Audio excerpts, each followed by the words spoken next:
A humanidade vem procurando por vidas em outros planetas há pelo menos um século e meio. Nesse meio tempo, a nossa tecnologia teve um enorme salto, mas ainda não chegamos a estabelecer nenhum contato. Ao invés disso, podemos dizer que a história da busca por vidas extraterrestres até hoje tem sido uma decepção constante. Olá, pessoal! Mas quem sabe nós estamos perto de encontrar alguma evidência? Uma dúvida que circula é: que aparência teriam as vidas extraterrestres? A resposta a essa pergunta pode ser encontrada aqui nesse vídeo de hoje. Sejam todos bem-vindos ao nosso canal Pipa. Você poderá descobrir tudo isso assistindo a esse conteúdo de hoje. E aí, vamos nessa? Hora de embarcar na nossa viagem.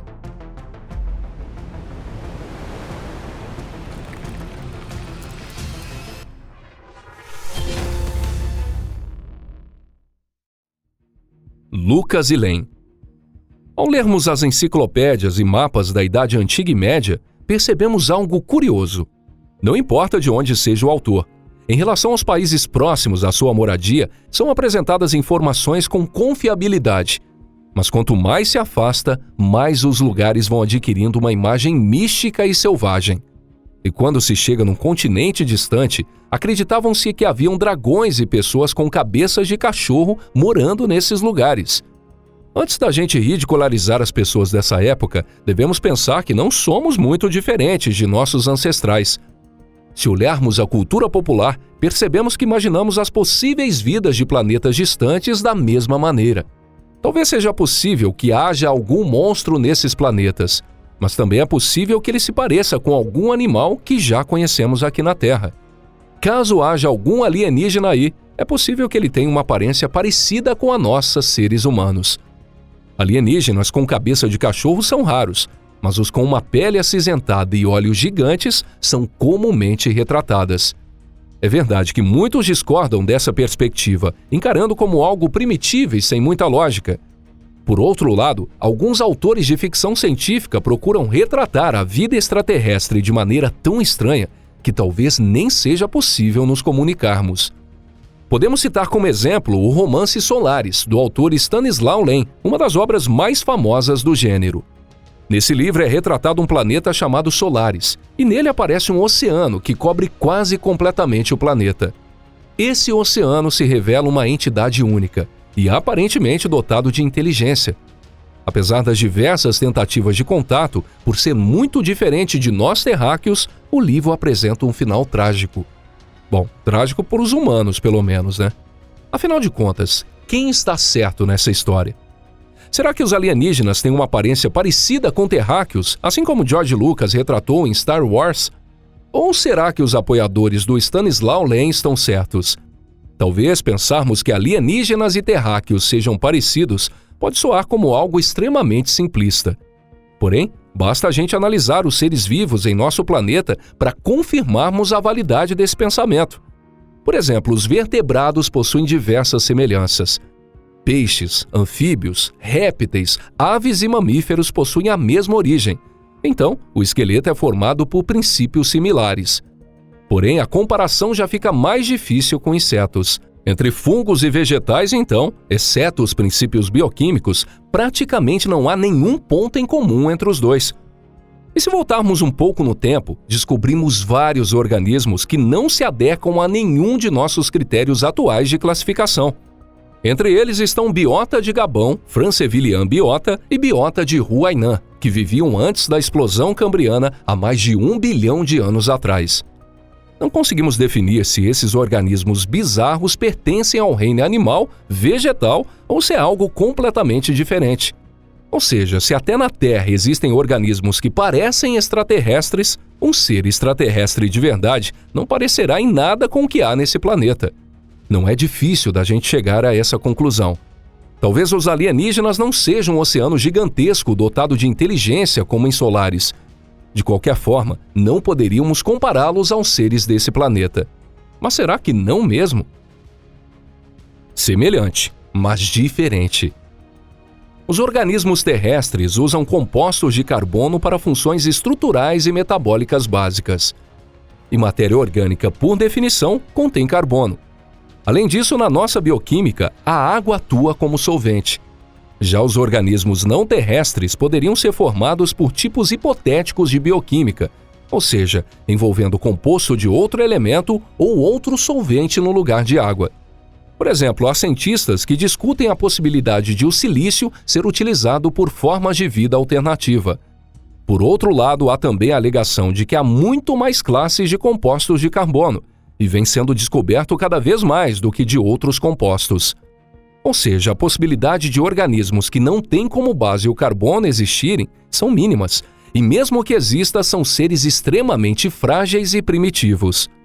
Geralmente, as discussões sobre seres em outro planeta giram em torno de qual planeta possui um ambiente adequado para esses organismos e o porquê.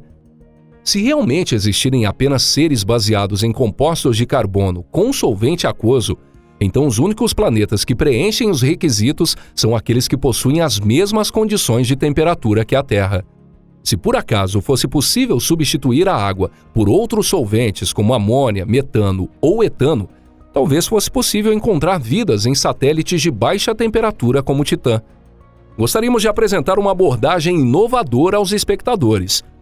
Enquanto não descobrirmos vida não planetária, não é possível provar essas hipóteses. Sendo assim, vamos deixar a bioquímica de lado por um momento. E vamos simplesmente pensar que aparência teriam esses organismos. Entre os cientistas é conhecido um fenômeno chamado convergência evolutiva. É um fenômeno observado em seres vivos onde duas espécies diferentes desenvolvem características semelhantes quando expostos a um habitat ou hábitos de vida similares. Por exemplo, baleias e golfinhos têm uma aparência que lembra um peixe, mas do ponto de vista fisiológico, possuem poucos pontos em comum. Há uma similaridade ainda menor entre cobras, centopeias e minhocas. Porém, todas elas possuem uma aparência que lembra um verme, sendo finos, longos e rastejantes. Além deles, os pterossauros de antigamente lembram bastante a aparência de aves de grande porte dos dias atuais. Ou seja, mesmo que seja um oceano coberto por água, etano ou ácido sulfúrico, será que os organismos pluricelulares de grande porte que vivem aí não teriam uma aparência parecida com os seres vivos da Terra? Caso fosse possível encontrarmos esses organismos, no mar veríamos algo similar a um peixe ou uma alga, e no céu veríamos um pássaro. Pode ser que os organismos terrestres tenham uma aparência bizarra, mas deve ter alguma característica que lembre os animais do nosso planeta. Em relação às formas de vida inteligente, talvez o tipo humanoide seja o mais adequado. Há 3 fatores que fazem do homem um ser inteligente. O primeiro deles é que o cérebro humano é bem maior em relação à medula espinhal. O segundo é que a parte mais desenvolvida do cérebro humano é o córtex cerebral. O terceiro é que os humanos são bípedes. Pelo fato de sermos bípedes, temos as mãos livres para diversas atividades. E utilizar as mãos está relacionado ao desenvolvimento cerebral. É difícil a gente imaginar algo que substitua esses fatores, né? Em formas de vida inteligente, deve haver um lugar onde se concentra o tecido nervoso. E o ideal é que se encontrem próximo dos principais órgãos sensoriais. Deve ter também algum membro, como o braço, que serve para manipular as coisas. Podemos pensar em outras formas, mas não seriam tão adequadas. Sendo assim, podemos supor que as formas de vida inteligente têm uma aparência que talvez lembre um pouco a nossa. Reiterando, mesmo que os alienígenas tenham uma aparência parecida conosco, do ponto de vista bioquímico e fisiológico, seriam completamente diferentes. Mesmo que possamos beber água em outros planetas, talvez seja melhor não colocar nenhum tipo de comida na boca. Caso seja ingerida alguma substância desconhecida, pode ser que o corpo não reaja, mas na pior das hipóteses, pode causar intoxicação ou choque anafilático. Mas talvez consigamos compreender o lado psicológico das formas de vida inteligente. Pois se eles evoluírem numa condição similar à nossa, é provável que eles cheguem à mesma conclusão em relação à necessidade de cooperação. Sobre eles possuírem um contexto cultural completamente diferente, já é um outro problema. E em relação ao oceano de solares, ou formas de vida completamente diferentes que não se enquadram no nosso conceito, será que realmente existem? Talvez seja possível. Mas se essa forma de vida for tão estranha que não conseguiríamos nem sequer diferenciar de um fenômeno inanimado, talvez nos interesse apenas do ponto de vista teórico.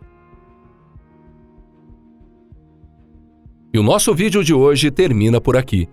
Obrigado a todos pela audiência. Espero que você tenha gostado desse conteúdo. Como vimos sobre a pergunta de quem está correto, tanto Len quanto Lucas estão certos.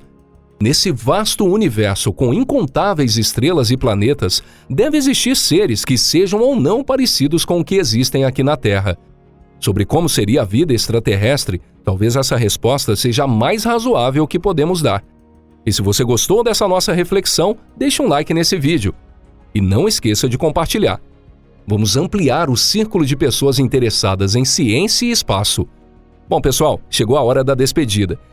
Mas iremos nos reencontrar em breve aqui no canal Pipa. Um forte abraço e até lá. Tchau, tchau.